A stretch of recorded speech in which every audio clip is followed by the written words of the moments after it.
Hey everyone, welcome back to the channel. This is where we talk about horror movies that accompany your sleep.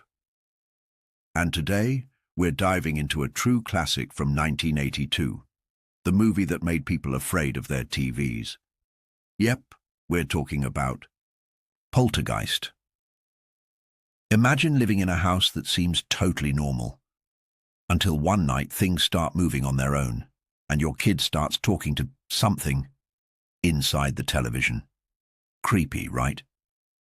That's why this movie's a legend. So grab a blanket, turn off the lights, and maybe don't sit too close to the screen. 'Cause who knows, maybe they are watching you too.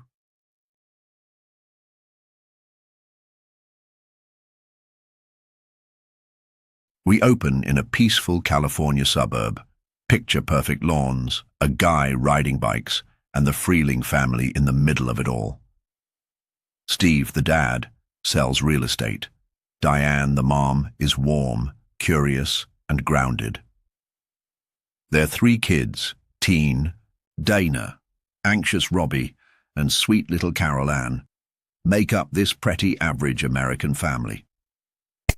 What's going on? Steve, okay, I apologize. My neighbor's on the same remote. Oh, come on. I spent my life. But the first sign something's off, the TV. Late at night, Carol Ann talks to it. Not like pretending to talk. She's having full conversations with the static. One night she touches the screen and whispers, "Hello? What do you look like?" Then she turns around, eyes wide, and says the legendary line, "They're here."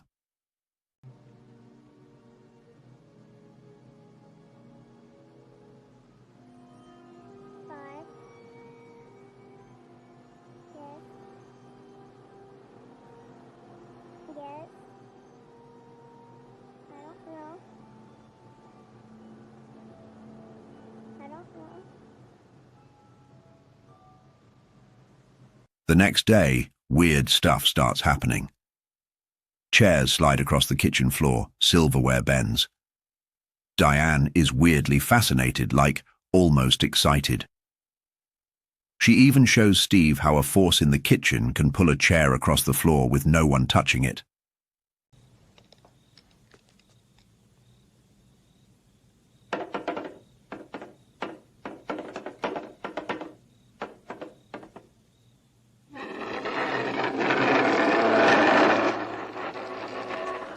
But the fun doesn't last. A violent storm hits. Robbie gets snatched by the creepy old tree outside his window. It literally breaks through the glass and tries to eat him. And while everyone's distracted saving him, Carol Ann is sucked into a glowing portal inside her bedroom closet. Gone. Just gone. But they can still hear her. Her tiny voice comes from somewhere in the house, from the walls, the TV, the air. Hey! I can see you, Mommy! Where are you? Mommy!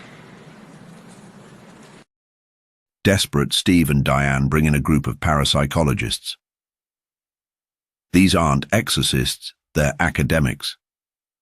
One says, "We once recorded a toy car move 7 feet. Took 7 hours."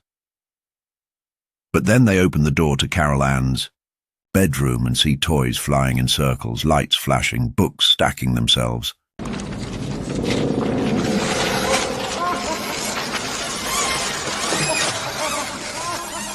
That's when Tangina comes in. A tiny, soft-spoken medium with massive spiritual power. She walks in like she owns the place and says, "This child is alive and in this house." She explains, Carol Ann is caught between worlds. And there's something holding her there. Not just spirits, something darker. They call it the beast.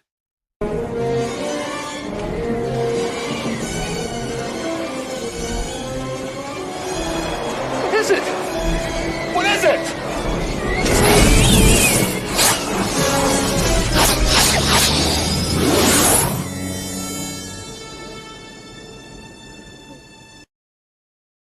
Tangina leads a rescue. Diane ties herself to a rope and jumps into the closet portal. There's wind, light, screaming. Then, boom! She comes crashing out through the ceiling, clutching Carol Ann, both of them covered in slime and ghost goo. It's emotional, it's terrifying, but they're safe. Tangina smiles. This house is clean. Flame! Take up the slack! Take off the slack! Okay. You're right, you go! No, let me! Steven!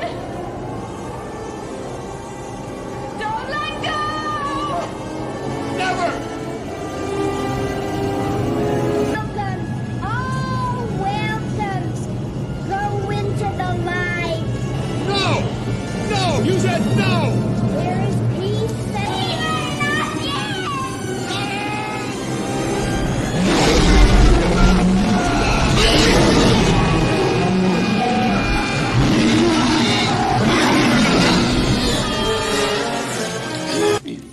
Breathe, damn it, breathe. Diane, breathe.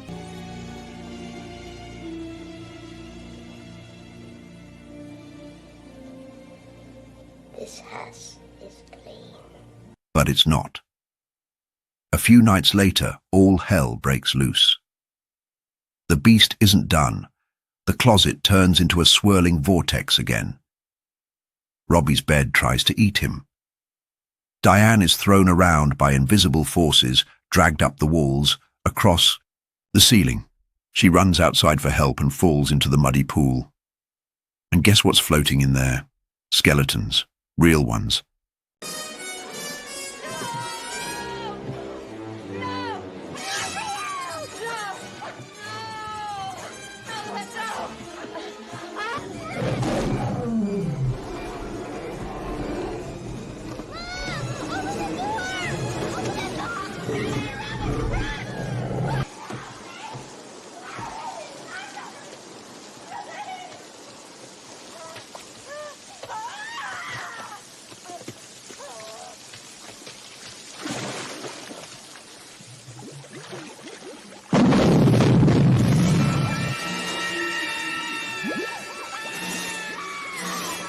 Turns out the housing development was built on an old cemetery. They moved the headstones but left the bodies. The dead are angry, restless, and loud. Steve races home, furniture flies. Lights explode, and then the entire house collapses in on itself, sucked into a pinhole of white light. Gone. The Freelings flee. They check into a motel. And in one perfect final shot, Steve pushes the TV out of the room.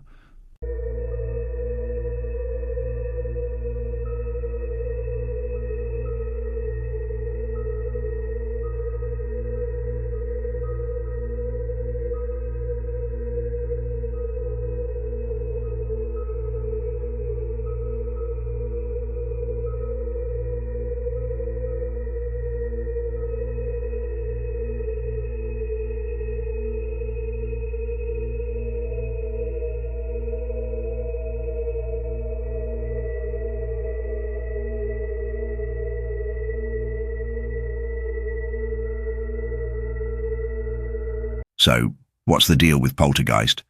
It's not just a ghost story. It's about how the places we think are safe, our homes, our families, can be torn apart by greed, trauma, and unseen forces. Spielberg's touch is all over it. The sense of wonder, the childlike perspective, the emotional core. But there's also pure horror here. Psychological, physical, and supernatural. The effects, still impressive even today. And Tangina, instant icon. And let's not forget the infamous Poltergeist Curse. Several cast members died under strange circumstances after filming, but that's a rabbit hole for another day. Bottom line, Poltergeist is a must-watch. Smart, scary, and strangely beautiful. Just maybe keep your TV off after midnight. Thanks for watching. Don't forget to like, subscribe, and if your walls start talking, get out fast. They're here.